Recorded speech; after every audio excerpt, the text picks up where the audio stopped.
제 소개를 먼저 잠시 드릴게요. 제 꿈은 자기계발 전문가입니다. 네, 강마에 기억나시죠? 강마이를 보면서 이름을 멋지게 바꿔봐야겠다 해서 드림마이로 제가 바꿨습니다. 인간이 돌도끼를 들고 짐승을 쫓아다니던 인간이 현대 문명이 가능했던 것은 머릿속에 있는 지혜를 현실화할 수 있는 도구의 도움이 있었기 때문이라고 생각을 합니다. 우리가 추구하는 모든 것들은 어떤 도구에 담아서 그게 나한테 영감을 주고 자극이 돼야 된다는 거죠. 그래서 굉장히 도구를 중요시하고 오늘 하는 얘기들을 어떻게 보면 이런 거죠. 내 과거, 현재, 미래를 서로 얽히고 설키게 해줄 수 있는 어떤 도구가 필요하다는 생각을 많이 했습니다. 제가 그렇게 자기개발한 지 5년 만에 대기업에서 강의하고 있는 저를 봤거든요. 그러니까 천재들은 이런 게 필요 없습니다. 머릿속에서 모든 걸 융합을 하고 조합을 해내니까. 근데 보편적인 99%는 내 생각들, 내 경험들, 누군가가 주는 지혜들 아니면 미래의 내 꿈들이 같이 버무려질 수 있는 뭔가가 필요하더라는 거죠. 그래서 어떻게 보면 오늘은 그런 얘기 드립니다. 나한테 절대적인 창조적인 영감을 만들어낼 수 있는 나의 과거, 현재, 미래를 얽히고 설키게 해서 끊임없는 영감을 줄 수 있는 어떤 도구, 체계, 이런 얘기들을 오늘 나누고 싶습니다. 땅끝마을 촌놈입니다. 아시아나 차장 달았을 때 플랜카드 붙인다 해가지고요. 제가 많이 힘들어하고 죽는 줄 알았어요. 밑에는 결혼기념일입니다. 희한하죠? 처갓집에서 5.16을 하길래 내 인생은 혁명하라는 건가? 이런 생각이 들어서 전 죽을 날도 5.16으로 정했습니다. 출세 너무 일찍 아니에요? 이 얘기를 제가 후배들한테 너무 많이 들어서 수명을 연장해 볼까 지금 하고 있습니다. 자살하지는 않을 겁니다. 저한테는 의미 있는 날이죠. 내가 나한테 약속했던 이 꿈을 위해서 내가 쓸 수 있는 기한이 얼마나 남아있는지를 항상 나는 가지고 가겠다는 겁니다. 꿈에다 기한을 더해야 목표화가 된답니다. 우리는 꿈을 이루어진다고 월드컵 때 열심히 외치다가 3일만 지나면 잊어버립니다. 정동진에 가서 꿈 얘기하다가 돌아오면서 길이 막히면 뭐라 하죠? 미친놈들 집에나 처박혀 있지 이러면서 모든 걸 잊어버립니다. 그리고 새해 또 가서 또 외치고 있죠. 이런 꿈을 가지고 논다고 생각합니다. 나의 꿈이 아니죠. 박지성이 꿈을 이루어지는 거 보면서 우리가 얼마나 좋아했습니까? 눈물 흘리고 박수치고 환호하고 70억 받을 때 땡전 한 번 준 적 있어요? 그 안에 우리 꿈이 없다는 생각을 너무 많이 합니다. 예. 이 단어는 제가 만든 단어인데요. 꿈은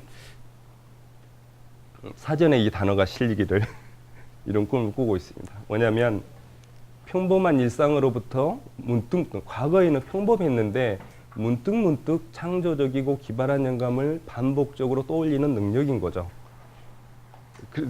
제가 표지에 그런 문구를 해놨던 거는 제가 첫사랑에 빠졌을 때는 온 세상의 여자가 다 제 애인으로 보였습니다.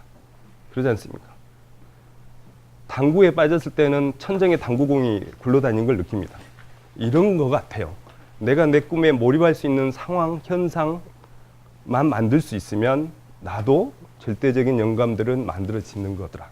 그 단어를 만든 거고요. 오늘은 그 절대 영감을 내가 어떻게 만들어낼 건가 이런 얘기를 하고 싶습니다.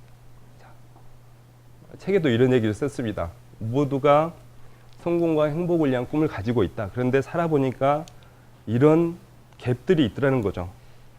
열심히 살아왔으면 꿈을 위해서 내가 성공할 수 있는 시간 투자가 됐을 건데 안 돼 있는 현재를 느낀다는 거죠. 사람들이. 아니면 대기업에 제가 다녀보니까요. 꿈을 찾았는데 거기에 노력할 수 있는 여건들이 안 됩니다.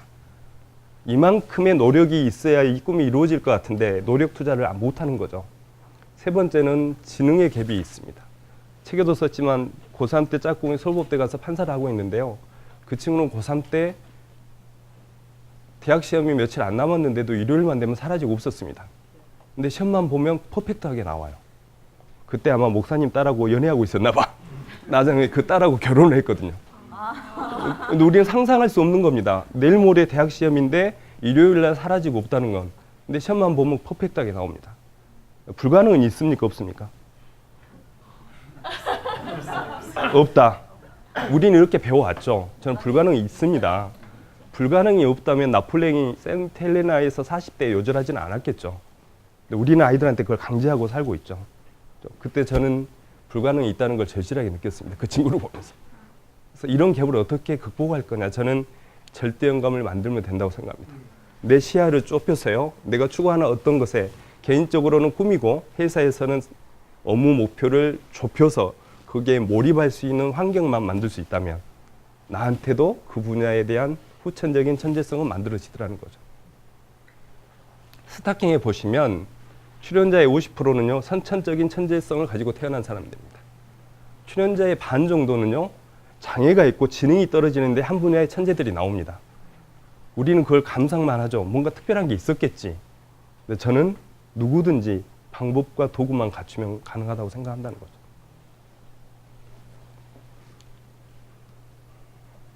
이건 아시죠? 예. 시험을 보기 위해서 열심히 해왔던 그죠? 유레카라고도 하죠. 모든 사람한테 깨달음이 있습니다. 문제는 이게 굉장히 간헐적이라는 거죠. 일시적이라는 겁니다. 이거 가지고는 창조적인 성장이 불가능합니다. 뭐냐면 한경희 씨가 쓴 스팀 청소기에 대한 책을 보니까 내 얘기가 나와요. 뜨거운 열을 가지고 청소를 하고 싶다는 이게 원시 아이디어입니다. 핵심 아이디어가 떠오른 상태에서 한경희 스팀 청소기가 바로 만들어질까요? 절대 불가능하죠. 원시 아이디어 상태에서 부가적인 아이디어들이 살이 붙고 붙어야, 예를 들면 재료는 뭘로 할까? 사용자 인터페이스는 뭘로 할까? 그런 거죠. 여러 가지 부가적인 아이디어들이 여기에 붙어야 이게 완제품이 되거나 업무가 개선이 되는데 우리는 원시적인 아이디어가 많으면 창조적이라는 얘기를 많이 합니다. 근데 그거는 발현될 수가 없는 거죠. 그래서 제 고민은 이러한 깨달음들을 일상화를 해야 된다는 생각을 해서 꿈과 목표에 몰입하다 보면, 완전 나를 몰입하다 보면 후천적인 천재성이 만들어지더라. 이게 내 꿈을 향한 지름길들을 끊임없이 알려줘서 빨리 이루게 되더라는 거죠. 그렇게 해서 제가 제 주변에요, 오로지 대기업에서 생존을 하기 위해서 어떤 도구에 의해서 내 주변에 이런 것들을 비치를 하기 시작했습니다. 그랬더니 어떤 자극이 올 때마다, 경험이 올 때마다 아이디어가 끊임없이 분출하는 것을 나중에 발견하고 여기다 붙인 이름이 절대영감이라는 거죠. 그래서 저는 이거는 사실은 강의를 하면 오랜 동안 얘기를 해야 되는 책의 내용은 해놨습니다. 그래서 이게 내 인생의 과거를 되새김해보는 거고요. 현재의 나를 되새김하는 거고 미래의 나를 구상을 하는 겁니다. 제일 위에 있는 것은 나의 존재 이유를 정의를 하는 거고요.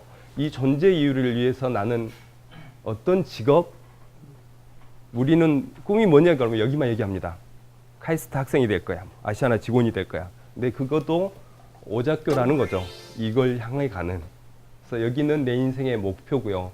이 두 가지를 위해서 나는 어떤 방법, 전략이 필요할까? 이 세 가지를 위해서 올해 나는 뭘 할까를 내가 텍스트 구상을 해본다는 거죠. 그러고 나서 제가 이것들을 제 삶에 이렇게 비치를 하기 시작한 겁니다. 액자로. 이렇게 한 거죠. 이게 도구라고 생각한 거죠. 이게 내 인생의 나침판입니다. 이걸 맨날 보고 있으면 그건 미친 사람이죠. 근데 바쁜 일상 중에 내가 문득 볼 수 있는 환경을 만들어야 된다는 거죠. 저는 제 메모를 이렇게 만들었습니다. 더 머리 아프죠? 저의 모든 사고를 여기다 다 쏟아붓습니다. 여기는 비워놓는다. 내가 해야 될 일을 별표 0순위, 1순위, 2순위 있잖아요.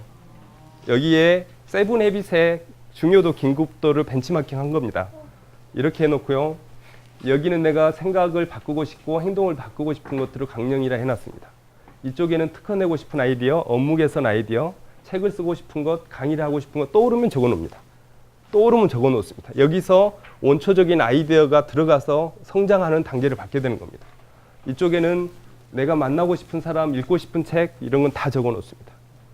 저는 이렇게 나의 비전, 메모, 독서, 인연이라는 씨앗을 도구에 의해서 내 삶의 일상의 시공간의 빛에서 항상 저 상태에 내가 머물게 했습니다.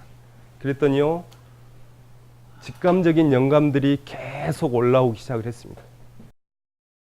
그래서요, 세 가지를 저는 경험을 했습니다. 첫 번째요, 개인 차원에서 제가 한 5년 빨리 나왔습니다. 천직을 발견해서 회사에서 연수까지 했었고요. 천직을 발견하고 회사에서 준비하고 스스로 나왔습니다.